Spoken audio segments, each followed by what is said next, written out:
Hi everyone, welcome back to the Geordie View. So Newcastle United are away at Liverpool on Saturday, 12:30 kick-off at Anfield. It's live on BT Sport. Before I get into the preview though, I want to say well done to the fans on protesting against the European Super League, and that's basically caused, led to Arsenal, Chelsea, Tottenham, Liverpool, Man City, Man United all to pull out. I mean, I'm not going to give any credit to the owners because, let's be honest, if they cared one bit about football, they'd never have entered. I mean, there's sure no way this goes ahead. I think it's only Real Madrid and Barcelona left in at the minute. There's no way this is going. I just can't see this going ahead. But thankfully, they're growing half a brain cell. They pulled out. So yeah, hopefully it's the last we hear about any European Super League. But looking at both sides' last games, Newcastle beat West Ham 3-2. Sorry I couldn't do the match review. I was just a bit too busy really. First half did well. No goal from Bonner, and then Joelinton gets his second goal in 3 games. But West Ham came back until Joe Willock came off the bench to head us back into the lead to win us the game 3-2, and I'm really hoping we can sign him from Arsenal. I think Steve Bruce has talked about wanting to sign him. I'd probably pay the 20 million. It's the supposed asking price. Let us know, by the way, would you pay the 20 million or would you go for another loan spell? Because we've seen what happened to Kennedy when he wasn't the same after his first loan spell.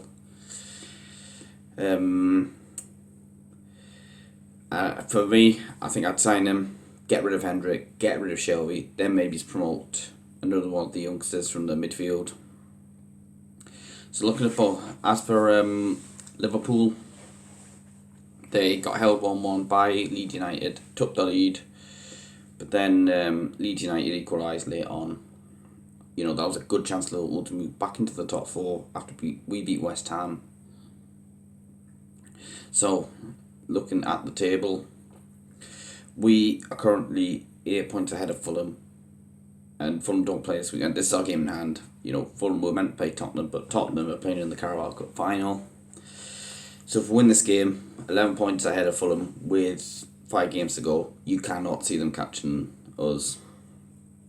In fact, we've got a chance to go above Crystal Palace and Southampton. I've no Southampton on playing this weekend. I don't know why.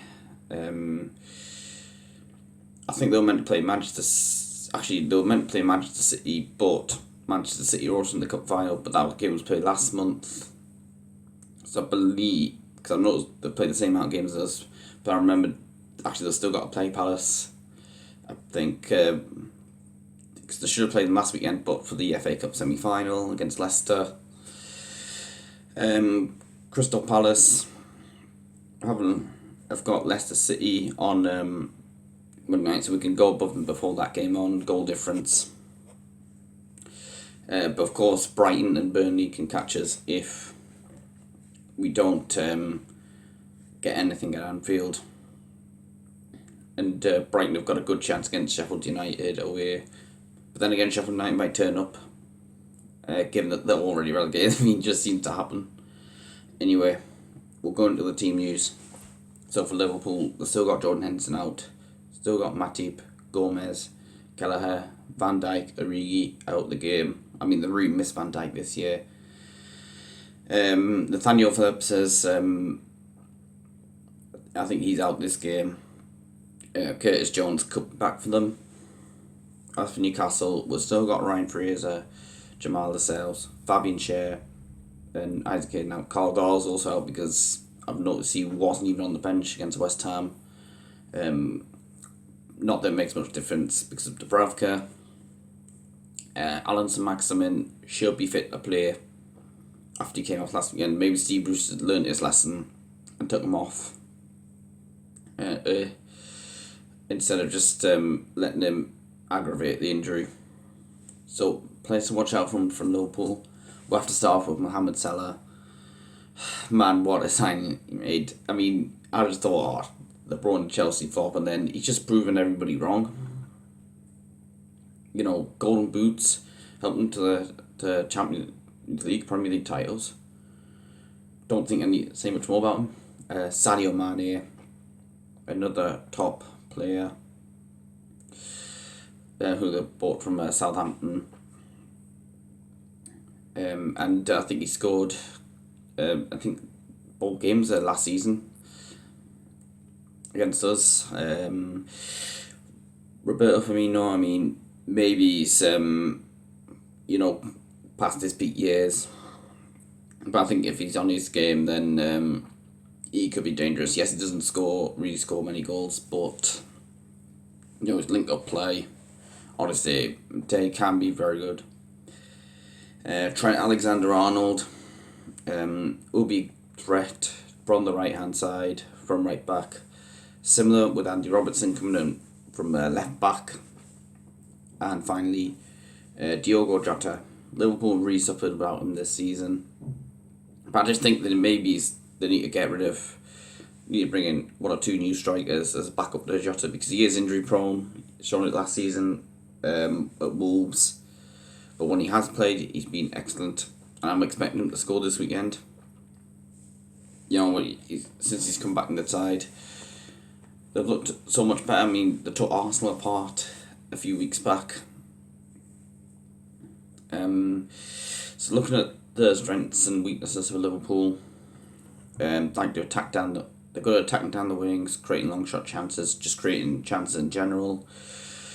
It's particularly through individual skill, and also good at defending set pieces. Bit of a surprise considering that they've got the injuries they've had at the back this year.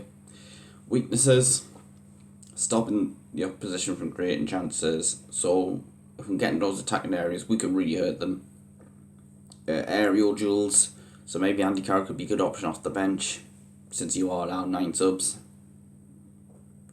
If that defence is tiring, I wouldn't be starting him, but he would be a good option. And avoiding individual errors, so we have to maybe force them into making those errors. As for the style, I'd like to control possession in the opposition half. Have a lot of possessions. I think you know where this game's going in terms of who's going to have the possession. I think you attack through the middle, because we did see it when we played them last year at Anfield. Come from behind, beat us 3-1. Oh, that goal from Salah in the second half was fantastic. The play short passes. I like to attempt through balls often, so our defence has got to watch out for that. Play the offside trap. I think that's an advantage when you do have attacking fullbacks. Also, with the Jurgen Klopp side, when the defence can get forward, they can also do well at playing the offside trap. Not really aggressive defensively, but they do rotate their starting 11 quite a bit. So I'm going to get into the starting 11 that I would like Newcastle to go with this weekend. I'm happy to stick with a 5-3-2. It's getting us results. I just don't see any reason to change it. I don't see Steve Bruce changing it either. Starting off in goal, Martin, Dubravka. Obvious choice. I don't really think I need to say much more than that.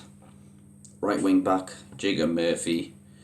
Who, I'm hoping, as I've said many times, that we can get him a new contract. The first of the centre backs, Federico Fernandez, another one who I'm hoping gets a new deal. There's reports that he's going to sign a new deal. Hopefully it's true. In the middle of the centre backs, Kieran Clark. Yes, you can see the penalty, but he has been really good for us. Last couple of weeks. And left hand side of the centre backs, again, no change there. Paul Dummett. Left wing back, I'm going to go Matt Ritchie, and I would make him captain.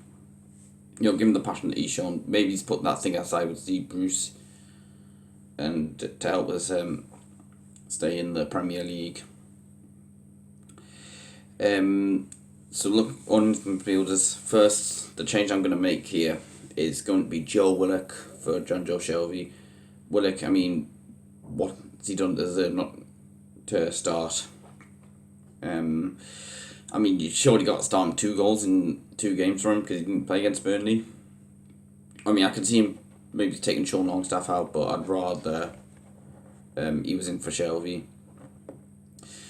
Anyway, in the midfield, middle of that 3, I'm going to go with Sean Longstaff. You know, he's been a lot better since coming back into the side. And finally, Miguel Almiron. I think he'd be better off operating on the left-hand side of the midfield 3.